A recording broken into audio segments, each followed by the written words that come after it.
Good morning. Happy Valentine's Day to you. I don't think I'll be the first to tell you that, but I hope I'm not the last. I've been married for over 50 years, and every anniversary, my husband and I sit down and we read 1 Corinthians 13 together because it's such a good passage for us to be able to see that we can always improve in the way that we love one another. And I just want to read a little bit of it to help you understand that the reason that love is hard for most people is that they believe that it's just a feeling instead of something you actually do.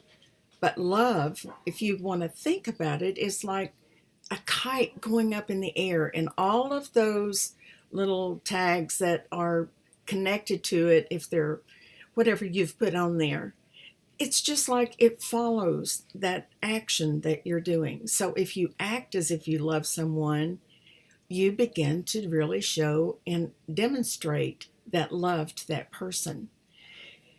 Let me just read a few pages and then I'll give you something to think about for today. 1 Corinthians 13. If I speak in the tongues of men and of angels, but have not love, I am only a resounding gong or a clanging cymbal.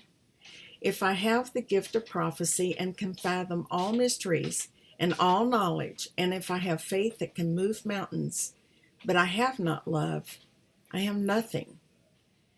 If I give all that I possess to the poor and surrender my body to the flames, but I have not love, I have gained nothing. Listen to this.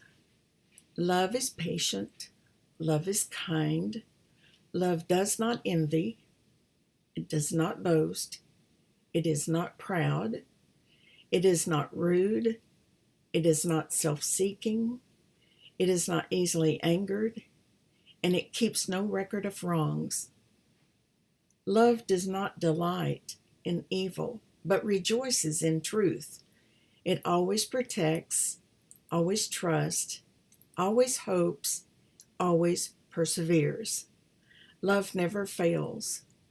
You see, and now at the bottom of that chapter it says, and now these three remain: faith, hope, and love. But the greatest of these is love. In Philippians, he talks about the fact that Jesus died for us and that we are to follow in his example, follow in his steps. And what does that mean to you and to me? Well, many years ago, there was a story of a girl that sat in the back of an auditorium while a preacher was preaching, and she just used the initials for what would Jesus do. And that kind of caught on. People wore the bracelets to remind them that when you get in a situation, just think, what would Jesus do if he were in my place? And that was to try to change an attitude by remembering that little trick. There's also a story of a woman who went to a lawyer and she really wanted to get a divorce. And the lawyer told her something that really shocked her. He said, now for the next 30 days, I want you to do everything you can to make him happy. I want you to tell him every day how much you love him, and I want you to do everything you can that would show your love. And she said, why would I do that? I want to get a divorce. And his response was, just try it and come back and see me in 30 days. Well, the woman went home and with all diligence, she practiced what he told her to do. And then she forgot to go back in 30 days and tell him that she wanted to follow through. A few months passed, and when he saw her, he said, well, hey, you never came back to me to go ahead and file for divorce. And she said, what? I love my husband. I wouldn't do that. And you see, it was her action of just doing what she knew he told her to do to demonstrate love that changed their relationship, where she fell in love with him all over again and wouldn't dream of going through a divorce. One of the things that scares me so much is our very high divorce rate. And a lot of it comes down to communication. And that's what I speak about and try to help people understand how what you speak is demonstrating more than you realize.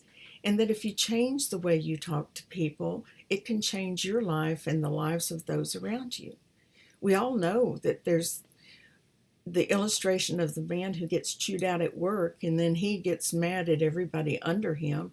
He goes home, he's screaming at his wife, and then she's telling him things, and before long he's kicking the dog because it's the only one that won't get back at him. Well, okay, maybe if we learn how to change some of the behaviors that we do, it will change the way we react to people and the way that we can communicate in a loving way. Remember that today is Valentine's. It's a day that many people show love, but it doesn't have to be just to one person. In fact, it's meant to show love to everyone. And to imitate the way that Jesus lived would be a perfect way of spending your day in love for one another. I hope this helps you a little bit. I'd love to hear from you. And I hope you have a wonderful and loving day. And remember, love is what you do, and your feelings will follow.